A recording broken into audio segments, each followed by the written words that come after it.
Hello, everyone. Thank you for joining us. I'm Diana White, the Director of Programs and Events at the PGA. It is my pleasure to welcome you to this PGA conversation with the creative team behind Station 11, which is streaming on HBO Max. And we also would like to give a special thanks to HBO Max for bringing this panel together today for the Producers Guild. Please join me in welcoming creator, writer, and executive producer Patrick Somerville, executive producer Jessica Rhoades, executive producer Nate Matteson, executive producer Scott Steindorff, and director and executive producer Jeremy Podeswa. Leading today's conversation will be Seija Rankin. Seija is the book editor at Entertainment Weekly. Her coverage of Station 11 is currently available on EW.com, spoilers included. Thank you, Seija. I will let you take it away. Thanks so much, Diana. Hi, everybody. Thanks so much for chatting. So it's funny, I was going to have everyone going around and introduce themselves. We already did that. But I was kind of curious, since this project did start as a book and so many people came to it really, really loving the book, kind of curious from all of you what it was about the book that drew you into this as a television series, like kind of what element of the book most spoke to you. Actually, Pat, if anyone wants to go first, I'll take volunteers. I was going to say, Patrick, you have a good story. Well, I will tell that story, but since Scott was the one who got the book rights, I think the day the book came out, I don't know this story very well, but he's first on the ground in this question. I would love to hear what he has to say. Well, I actually read the book several months before the book came out. And it was I got the manuscript. I was really interested in the subject matter because I had studied Shakespeare in high school. And I thought this was an interesting world with Shakespeare in this piece. And I have very few skills in life, but one of them is reading books. And I've been voraciously reading a lot of books my whole life, and that was my escape. And I read this book, I got the manuscript, and I read it in one sitting. And I said, this is definitely something. At first, I thought it was a movie, and I immediately optioned it the next day. I made a deal with Emily and the agent the next day before the book came out. I knew it was going to be a hit book. I had initially tried to buy it, to make it as a movie, but there came a point where that wasn't working. There was too much material to make it into a movie. And I started getting all these calls about doing it as a TV show.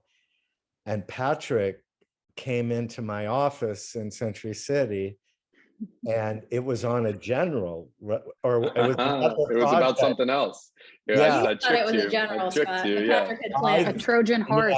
Yeah. And Patrick immediately brought up Station 11, and we started talking, and we got along. We're both from the Midwest, and we started talking about our lives, and he just went into Station 11, and I think at the end of the meeting we agreed to do it, right, Patrick? That we were gonna try. Yeah, I had cast a spell, and you were ensorcelled.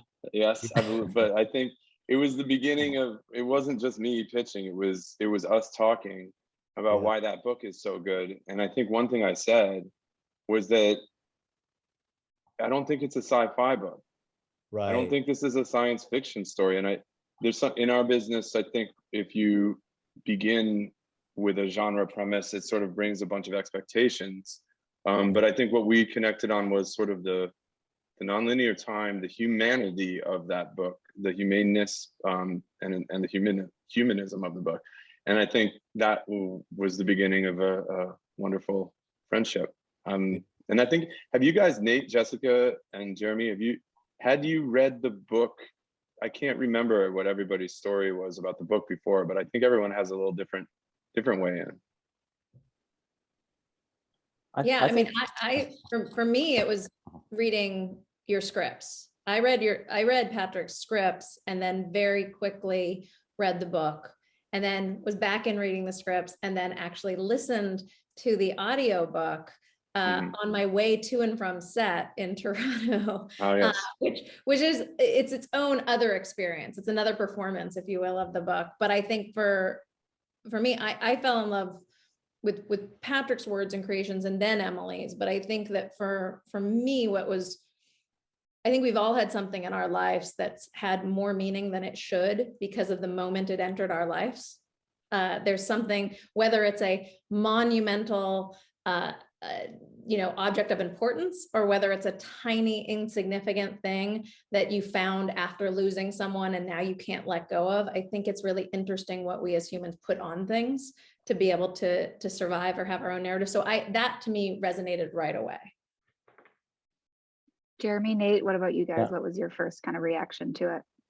I'm actually trying to remember if I read the book first or the pilot script first, because I know it was sort of around the same time, because when I knew that we were meeting about Station 11, I wanted to bone up on it. I just not sure if I read the script first or the book first, but they were very close together. But, kind of blurry for all of us. Yeah, but they merged so beautifully. And the pilot script, when I read it, I was just completely blown away. It was just such a beautiful piece of writing, and it was so moving, and it was everything. And then I guess when I read the book around the same time, it was a compounding interest in this whole thing. I mean, it was unbelievably cinematic. I mean, this interweaving of the stories and the depth of the characterizations and the world creation. It was so clearly something that wanted to be made, whether a movie or a series. But at that point, we knew it was a series, and the richness of it was all there. But I think for me, as a novel adaptation, what seemed the most kind of exciting thing was just how moving the entire thing was. I had such a strong emotional reaction when I read it. And that was also, the script evoked that equally, even in the first episode. And I thought this was really something that had to be done, and I really, really wanted to be a part of. So that was very, very exciting. You don't usually have that kind of hard connection to something so immediately. I don't have anything as eloquent to add, as what's already been said. I also read Patrick's work first, and I was convinced. I was convinced it was going to be a good show. Always a I good was sign. pretty sure. You needed to be convinced, I think. I need to be convinced more. I need to be, no. No, but it was important though at the front end that I think that however we got into it, I do remember very much all of us moving forward together as with a feeling of we're going to make something really good, which also is not always normal, honestly. Well, but I think also we were working just because of the development process with the first two scripts, right? And we are where the story was beginning was always there in Patrick's mind, and I think in the work that he had done with his writing team and breaking things. But yeah, the book just sort of has as a complement to what you had done, just sort of gave this depth to what our intentions were going to be. And I think my initial reaction was excitement and mild terror. It was same. Yeah. We were gonna go to some really wild places, try to hit a very kind of fascinating, seductive, scary sort of existential tone, and the production was going to be hard. That was my thinking from the beginning. But also just it's that thing where you sort of go, you immediately react well, this is worth it. We didn't realize until we got pretty down the rabbit hole how much we were going to be convincing ourselves it's worth it over and over again. But yeah, that was my initial reaction. But there's a lot of this. Oh, go ahead, Scott. I find the most fascinating part of this beginning about Hero, Nate and Patrick, because Hero did not want to do it. And that story is so unbelievable because he got turned around by.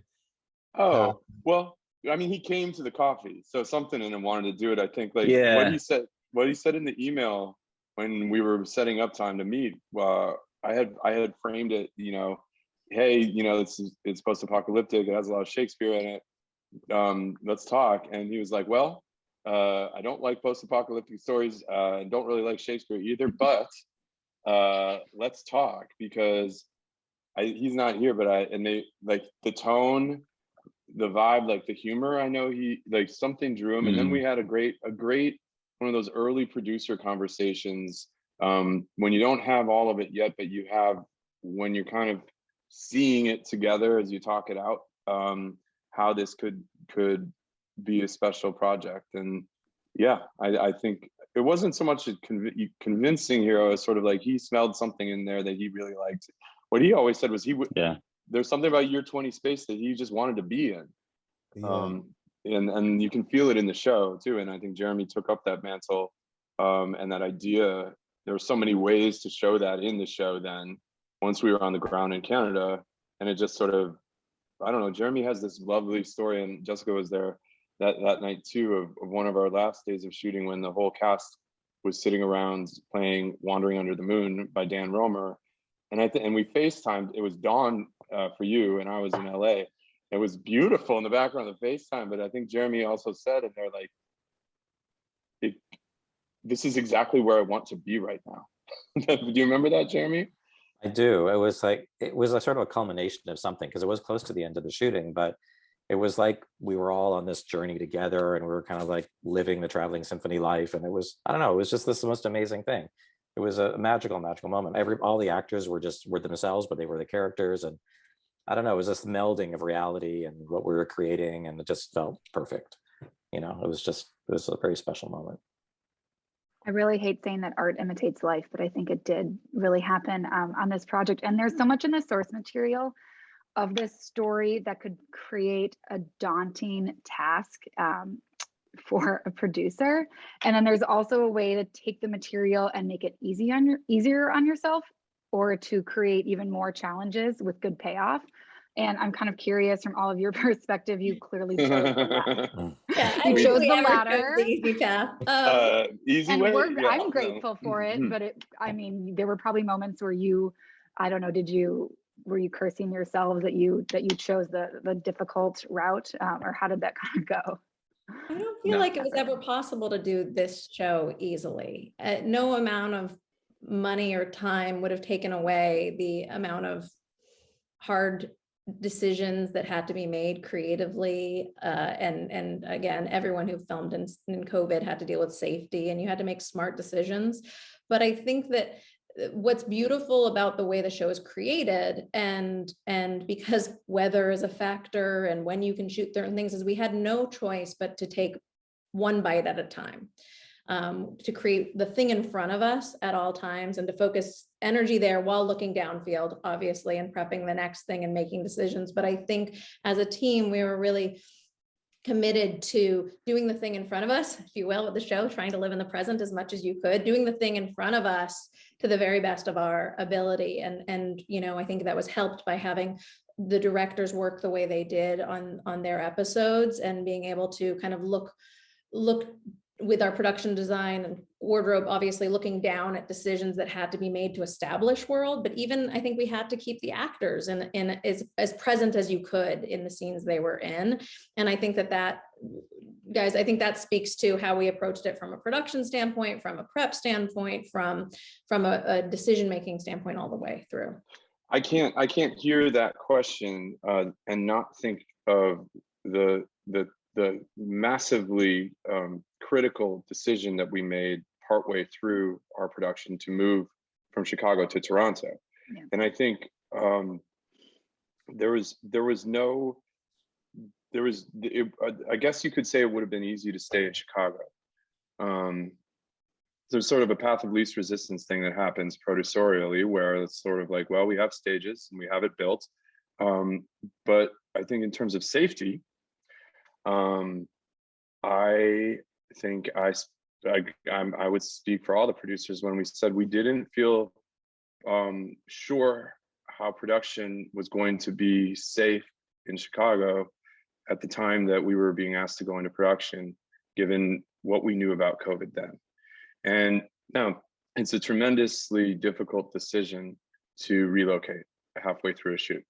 money-wise, on the human level, the relationships that are you losing, not losing, but the crew that you are saying goodbye to and the crew that you're going to rebuild, the visas, the quarantine, the trucking stage across the border, the finding a new space in a new place where we're just strangers, but we're midstream. We had 2 episodes done. We have something going already. And so the brain trust is coming with, but we're making new relationships on the ground and prep in a harder time. You can't socialize in COVID. So I think, and then also, Scott and Nate were on the ground in Chicago with us doing the work of producers all day, every day for those first 2 episodes. And then we had to cross an international border and enter into a space and sort of reconstitute ourselves. And Scott and Nate had to kind of be producers from afar. I would add, and then Jeremy was on the ground in Toronto, but I would add that, like, I'm very curious, Scott and Nate, both of you found ways to still do the job of being executive producer of Station 11, even though that change happened. And I think there's probably a lot of producers in our business right now who have some version of this story. EPing remotely is a thing, as is EPing while on the ground, but not allowed to walk between the production office and the art department. That's a thing.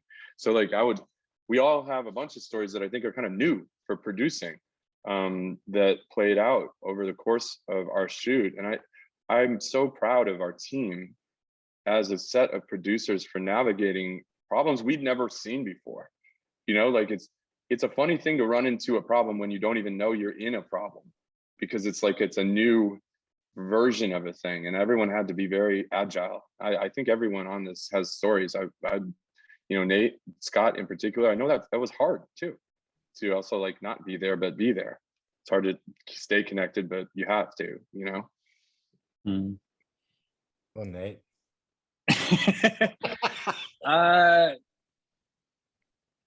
Gosh, I mean, the whole process of this project spans a lot of time. So I think that there are a number of moments sort of pre and post pandemic that felt like a lucky confluence of like intuition and serendipity, and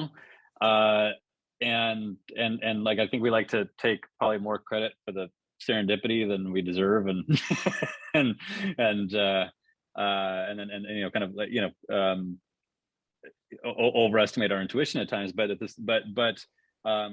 think we all got really lucky. I mean, I think, I don't know, the first decision even exists pre-pandemic in many ways, and that I'm grateful for, that was choosing a hard path because we knew that the work was going to be good. Is that we were, one of the first decisions was just when we would go into production. Our intention originally was to go into production actually significantly later than we did, and a big part of that was a looming 3rd season schedule for Atlanta for Hero that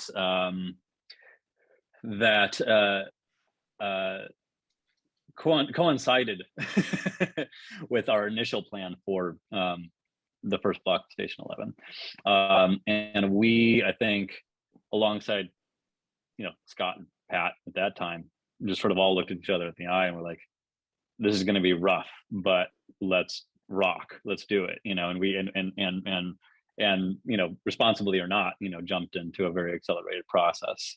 I think that without having done that, like, the show may not have even existed, but at the same time, we never would have made the show. We never would have made the show if we didn't start when we did. They wouldn't have gotten greenlit. Wouldn't have gotten greenlight, and then who knows where we would have been in the development process at the point at which the actual pandemic came into play in the world, and if we would have still been allowed to make the show. So I'm grateful for that.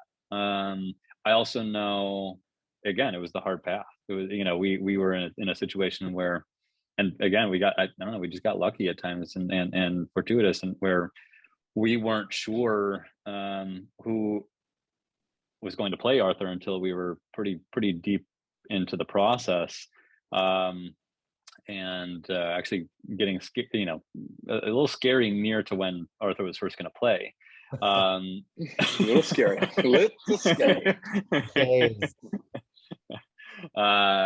And and I guess that's just, maybe that's something that you want to elaborate on, Scott. But that was just, I guess, the fun of those early days, the sort of, crazy by the seat of your own pants sort of version of the timeline that I really enjoyed, which also then pushes us into a situation where, we are, trying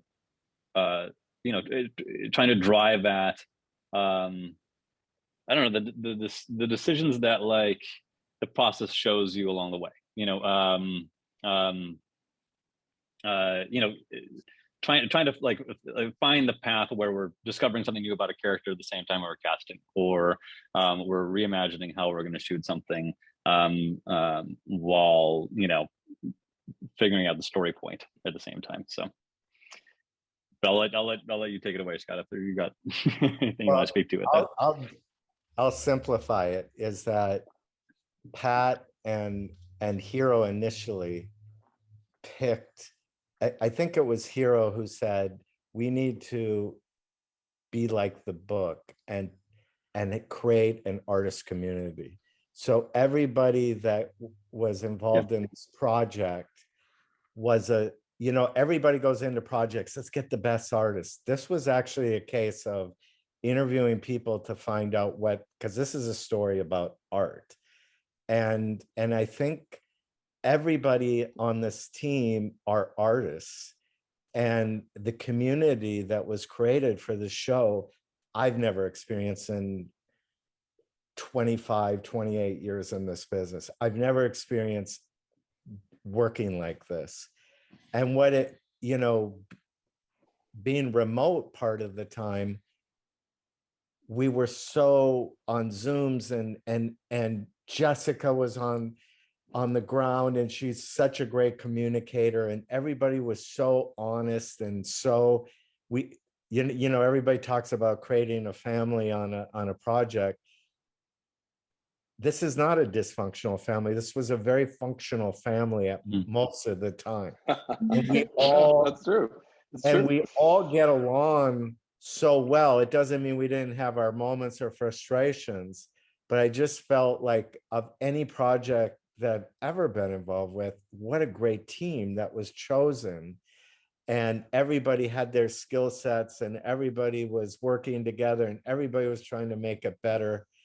And the communication and the trust, because the COVID created an issue of trust, and there was never broken trust. So I felt like that was what kept this going through the rough times. And I'm just so proud of everybody on this call. Like, we've all become good friends, but we've all respected each other and respected listening, and that goes to Patrick and Hero initially, but Jessica was such a good torchbearer of that artist community and keeping us all almost like a den mother, with these Boy Scouts from Wisconsin. Well, Jeremy, it so makes me want to. And Jeremy, oh my God, Jeremy! No, but a specific thing too. Like, he was a producer who had a special job compared to us, which was like we had a director who had directed too. He was directing, and then we had other directors, and like that was a whole. I think the show unusually merges the work of multiple directors. Very ambitiously, and I think very successfully. But I think Jeremy's role there, Jeremy being there is the why there. Yeah. And so I'd like hearing about that as a producer, Jeremy, because I know what it's like when you're a showrunner. You're still an artist, you have to write, but then you're a producer. You have to be zapping back and forth between these roles, and it's not easy.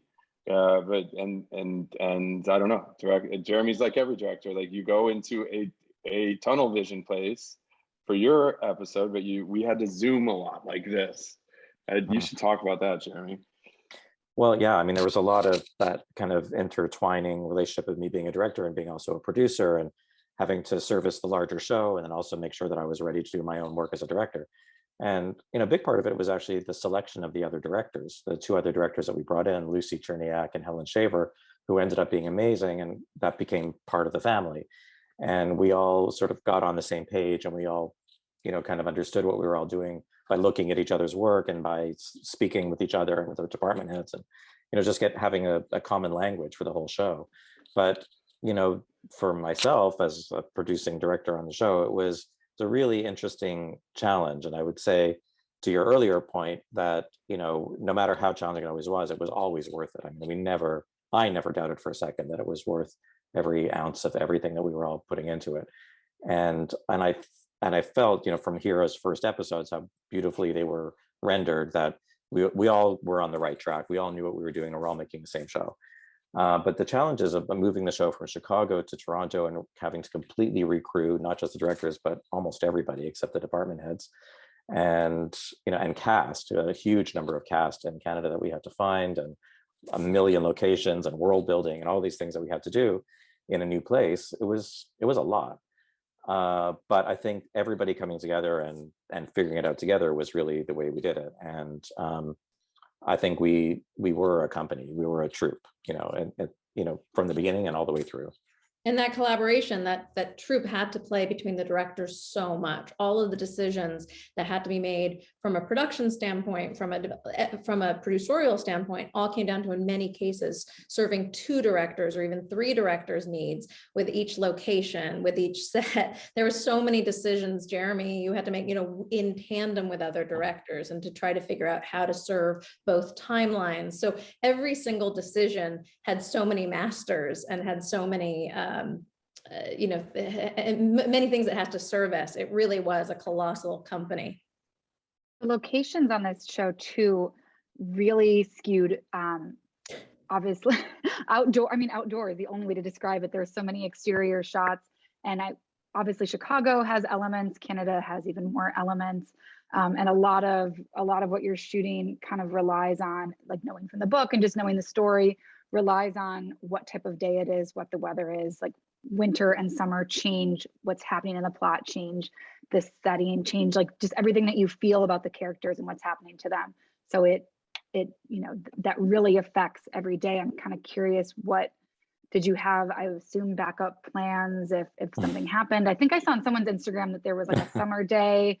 Everyone like they're on the we just went. Well, I we really went love that day, late May, all of a sudden snow. Yes. I think so much of this show was deeply preparing for the right weather we needed. So Jeremy's episodes, like episode 9, having this, these huge, it's our Revenant, big snow, 15 centimeter blizzard on the day we started shooting up there. Yeah.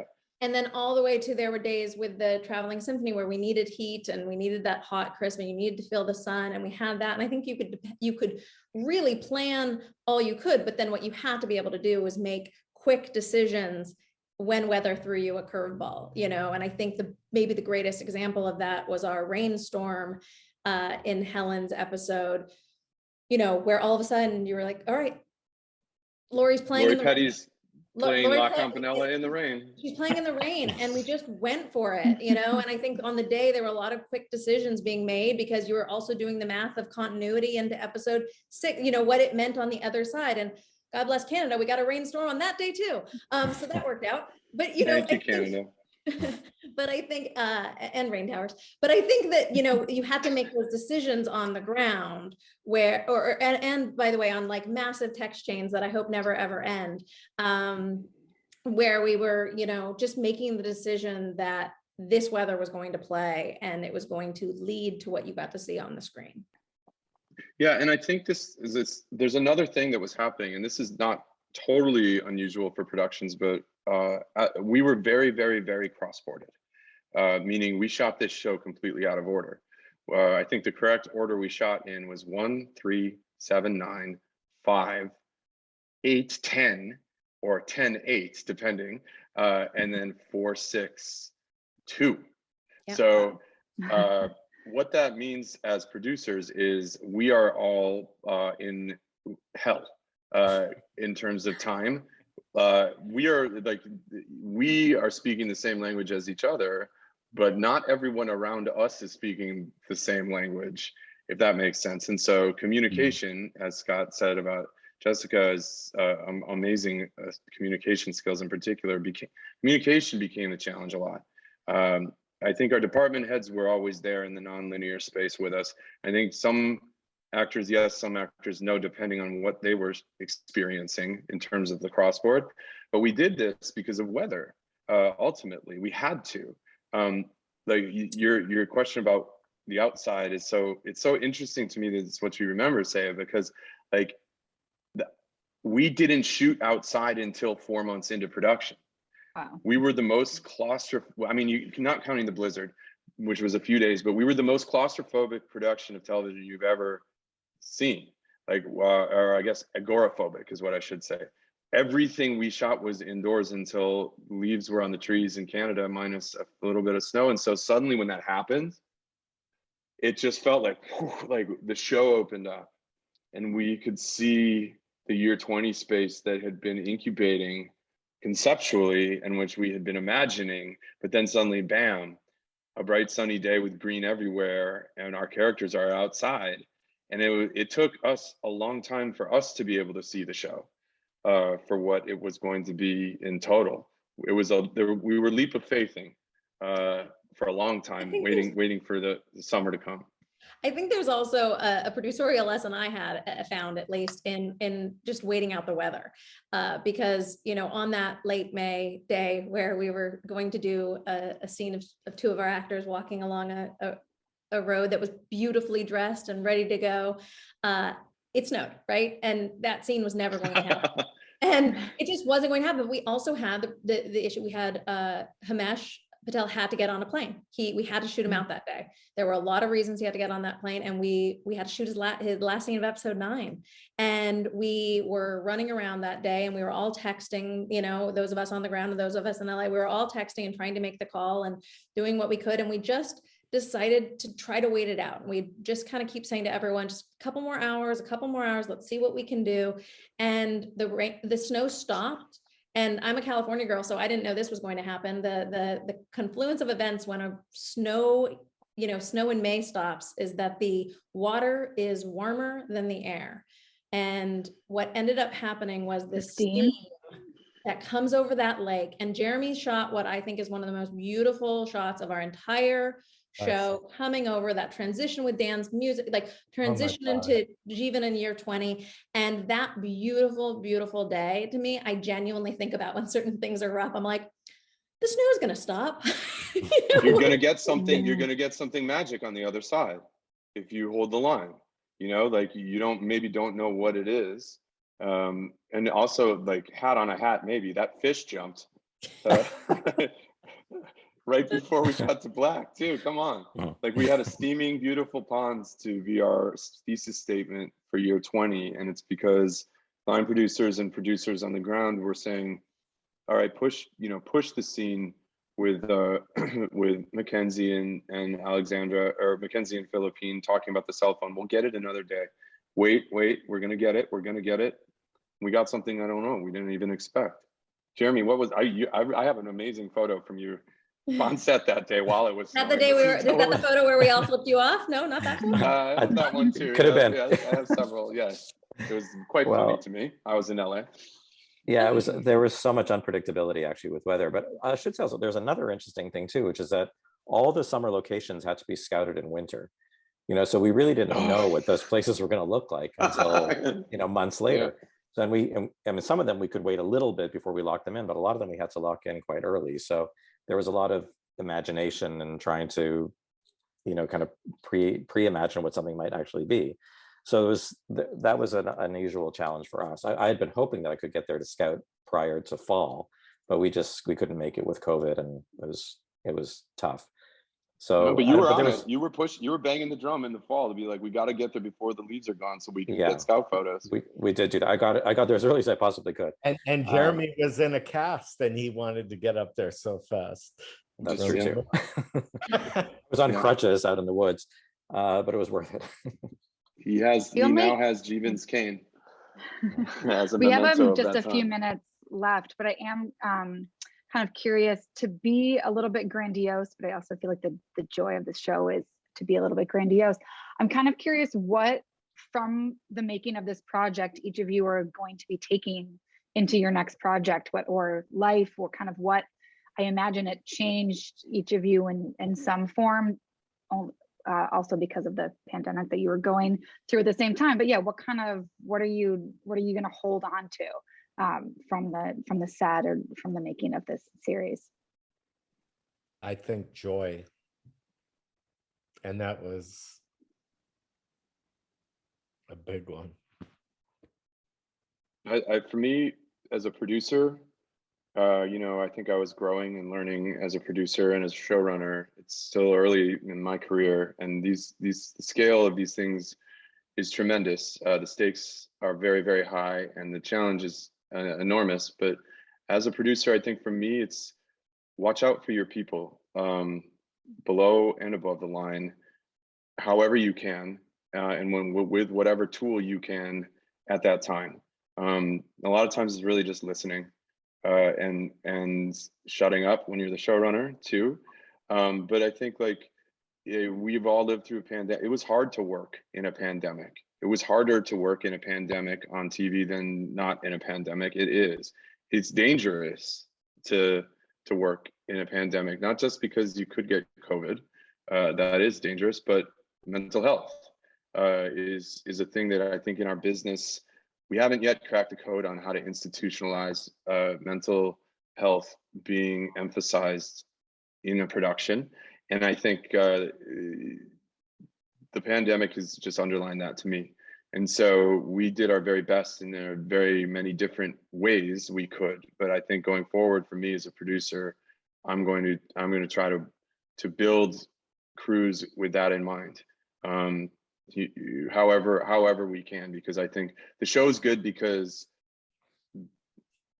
our people were safe largely. I think I'll do the invert. Like, it would not have been good had we not put energy into trying to keep it human. You don't get it right all the time, but you trying when it comes to the brain trust and EPs, listening, making gestures that make it clear that you care. Those things actually matter, not just for the quality of the show, it matters for that, but for the quality of life of the people who are sacrificing to make it with you. Jessica, what about you? I mean, I obviously agree with Patrick. So much of our jobs as producers is, and I always say, is kind of just to create the safe space for the artists to do their work, whether it's the actor and the directors and all the, I've always kind of been like, how do we create the safe place? This became very literally, how do we put our heads together and have a lot of conversations about the safe space?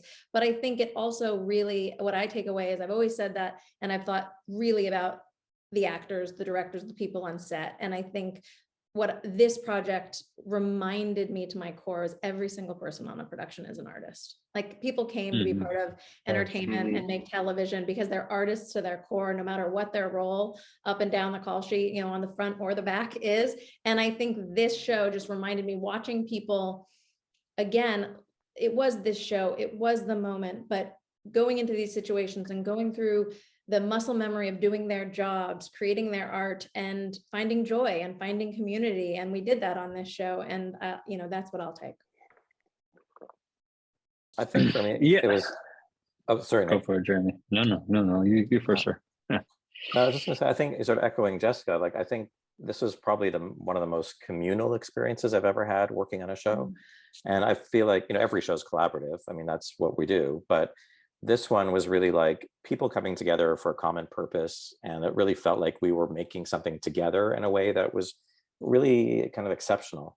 And I think it was a combination of the material, which was really loaded in a way. It was emotional, and it was, it was unique, and it was special, and everybody felt that specialness of it. But it was also the time, and it was, I don't know, I think there were these moments in the making of the show, many moments, where the whole crew would be in tears watching something, or we would be around the campfire when everybody was playing music. The pure pleasure of it was so great. And just everything was so heightened in a way, probably because of the time a little bit, but also because of the material and what we were all coming together to make this thing that we're all really proud of. And I think everybody even then knew that they were doing something special. And that that's the thing you want to take away, because that really makes this more than a work experience. It's a life experience. And I think everybody felt like they lived through something that was really special during the making of the show. Yeah. I would only add to that, I think I would borrow from Patrick's learning experience. If I was feeling that a lot throughout the show, and I would also borrow from what Jessica was saying with regards to just the job being creating a safe space, both emotionally and also and sort of metaphorically, and also very practically. And I think with the scope and scale of this production, the time that it came out, and just all the factors that were involved, there was absolutely, and I would also comment on what you were saying, Jeremy, too. Like I think that this was an emotionally earnest story in a way that I had never worked on previously. I think a lot of the work that we had done had an irony to it, had a coolness to it, which is great as well, and very valuable tools and good storytelling. But this just was emotionally earnest sort of through and through. And inside of all of those factors, I think there's zero room for ego, and I think that for me is the thing to take away is and into other projects is as much as you can erase your own ego, you make space for others to do their best, that's I think that's my biggest takeaway from this. Yeah. I think, as the fandom could say too, being a fan of this show allowed a lot of us who can be really cynical in the way that we consume art to also be really earnest. And that was such a light experience, especially coming off of something like Succession or what have you, which is, wonderful for its own reasons, but you're not channeling kind of that really earnest part of yourself. And it created this community where everyone can just like appreciate art for what it is. And you don't have to prove your high intelligence or what have you. So I think that was a really special part of it. So thank you guys all for joining us today and for making sure that this wonderful show got out to everybody. As we could all see, it was not an easy feat, but I think we're all very much better for it. Is. Thank you. Very true. Thank you so much. Thank you guys. I feel moved again. I have to go be with my feelings now. Same. Good to see you.